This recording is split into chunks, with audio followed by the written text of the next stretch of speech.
मैं पवन चौबे।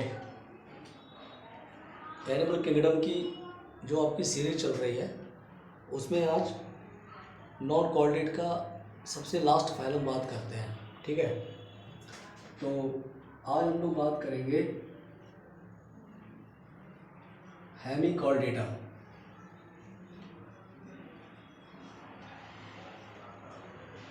आज बात हम हेमिकॉर्डेटा की करेंगे। इसके आगे कॉर्डेट लगा है, कॉर्डेट। तो एक्चुअली ये कॉर्डेट है नहीं। इसके दो एग्जाम्पल हैं। ठीक है, इसके हम दो एग्जाम्पल आपको पहले बता देंगे। एक एग्जाम्पल है इसका बैलेनोग्लॉसस और दूसरा एग्जाम्पल है इसका सक्कोग्लॉसस। और एक्सटर्नल कैरेक्टर में ये दोनों लगभग एक जैसे ही हैं। अब इनको कॉर्डेट क्यों माना गया था, पहले ये हम आपको एक बात इसकी बता दें। इनके कॉलर रीजन पर, इनके कॉलर रीजन पर अगर हम इनका एक स्ट्रक्चर आपको बनाएं तो एक स्ट्रक्चर इनका ऐसा, एक ये, और इसके बाद ऐसा, और फिर ये इसकी ये, ऐसे इनकी जो बॉडी स्ट्रक्चर होती है। ठीक है, अब ये वाला जो पोर्शन होता है ऊपर वाला, इसे नाम दिया जाता है प्रोबोसिस। ये आपका प्रोबोसिस। ठीक है, और इसके नीचे जो एरिया है ये वाला, ये नाम दिया जाता है कॉलर। और इसके बाद जो पूरा ये पोर्शन है, इसे पूरा नाम दिया जाता है ट्रंक।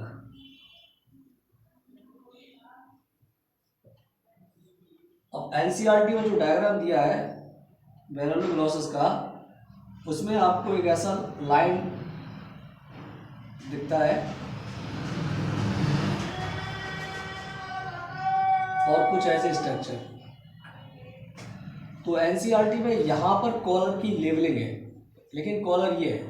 तो इस कॉलर रीजन पर यहां पे एक रूडिमेंट्री, यहां पर एक रूडिमेंट्री एक सॉलिड स्ट्रक्चर था। ठीक है, बैलेनोग्लॉसस के कॉलर रीजन पर यहां पर एक रॉड लाइक रूडिमेंट्री स्ट्रक्चर था यहां पर, और इसे नाम इन्होंने दिया था stomochord.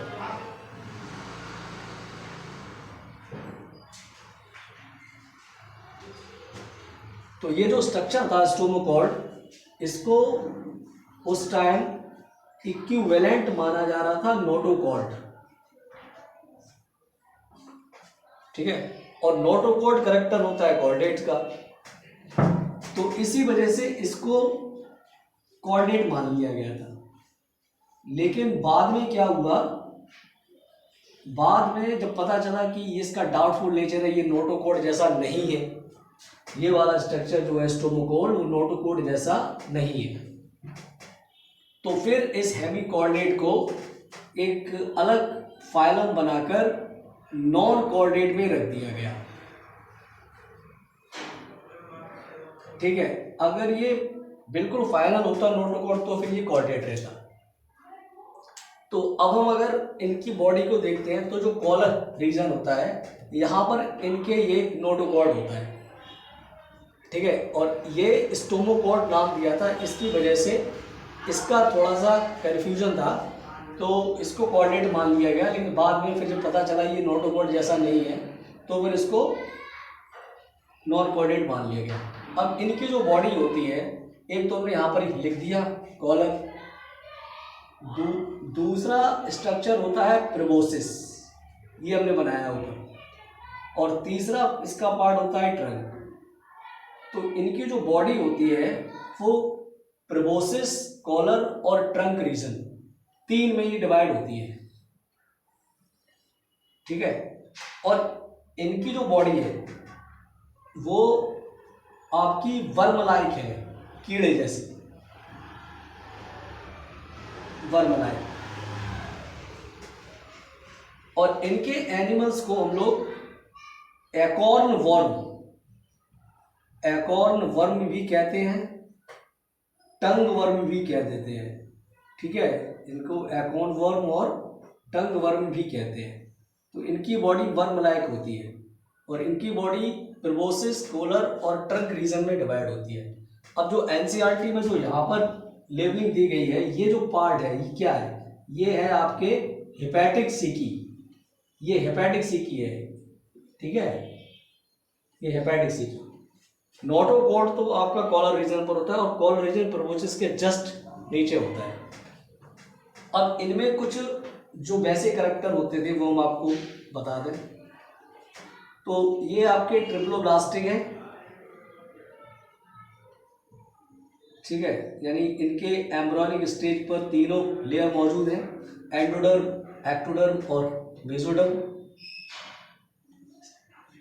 Organ system level organisation है, यानी इनकी बॉडी में भी सिस्टम है, एक्सक्रीटरी सिस्टम, डाइजेस्टिव सिस्टम, और उसको करने के लिए बहुत सारे ऑर्गन्स हैं, कलेक्टिवली काम करते हैं। तीसरा इसका है ये सीलोमेट है,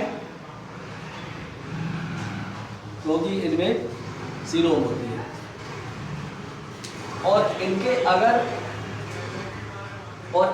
अगर अकरेंस का बात करें, ये होते कहाँ हैं, तो ये एक्सक्लूसिवली मैराइन है,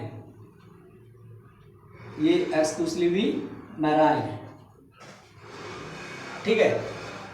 अब बात इनके हम सिस्टम की कर लेते हैं। तो इसमें आपको सिर्फ दो ही सिस्टम इनके पढ़ने हैं। एक तो इनका सर्कुलेटरी सिस्टम, ये भले ही कोऑर्डिनेट के काफी पास है, लेकिन जो इनका सर्कुलेटरी सिस्टम है वो ओपन है। कैसा है? ओपन, क्लोज नहीं है, मतलब इनमें ब्लड वेसल्स नहीं है। और इनमें जो एक्सक्रीशन है, एक्सक्रीशन वो by proboscis gland, by proboscis gland, excretion इनमें बाई प्रोबोसिस ग्लैंड, जो प्रोबोसिस में होती है, ठीक है। अब इनका रिप्रोडक्शन देखो आप। तो अगर इनके रिप्रोडक्शन की बात करें तो इनमें जो सेक्सेस है, सेक्सेस वो आपके सेपरेट है,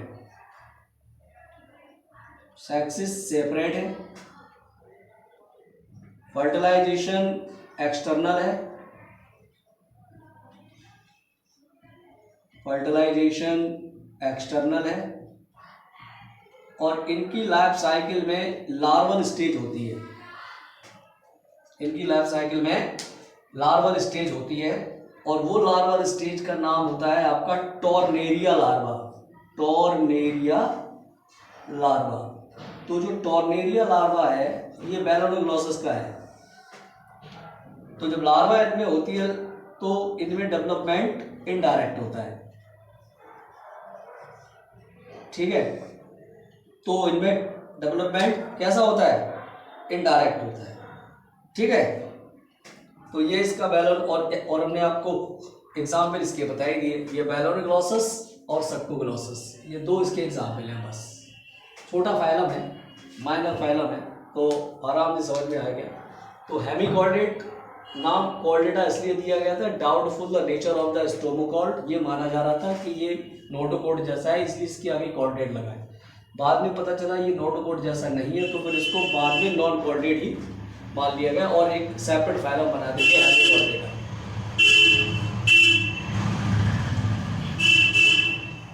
इनकी जो बॉडी होती है वो कॉलर, प्रोबोसिस और ट्रंक में डिवाइड होती है। नोटोकॉर्ड की जो लोकेशन है वो आपके कॉलर रीजन पर होती है, जिसे स्टोमोकॉर्ड कहा जाता है, लेकिन वो नोटोकॉर्ड जैसा होता है, नोटोकॉर्ड होता नहीं है, ठीक है। और जो एनसीईआरटी में डायग्राम दिया गया है वहां पर एक कॉलर कॉलर यहाँ पर लेबल किया गया है, लेकिन कॉलर ये नहीं, कॉलर जस्ट थोड़ा उसके ऊपर होता है, ठीक है। तो ये जो यहाँ पर एनसीईआरटी में जो ये कॉलर रीजन पर जो ये स्ट्रक्चर बनाए गए हैं, ये एक्चुअली ट्रंक रीजन पर होता है और इसका नाम क्या होता है, हेपेटिक सीकी। लेकिन अगर आप नीट की बात करेंगे तो फिर आपको एनसीईआरटी फॉलो करनी पड़ेगी। ये आपका बैलन, ये आपका हैवी कॉर्डेट है। आज से आपका नॉन कॉर्डेट्स ओवर। अब आगे जो वीडियो लेक्चर बनेंगे वो आपके कॉर्डेट्स के बनेंगे और उसकी सेपरेट प्ले लिस्ट होगी। इससे जुड़े हुए जो भी नोट्स या एमसीक्यू अगर आप चाहते हैं तो डिस्क्रिप्शन में आपको इसका पूरा डिटेल मिल जाएगा, वहाँ पर आप इसके नोट्स और इसके एमसीक्यू कर सकते हैं।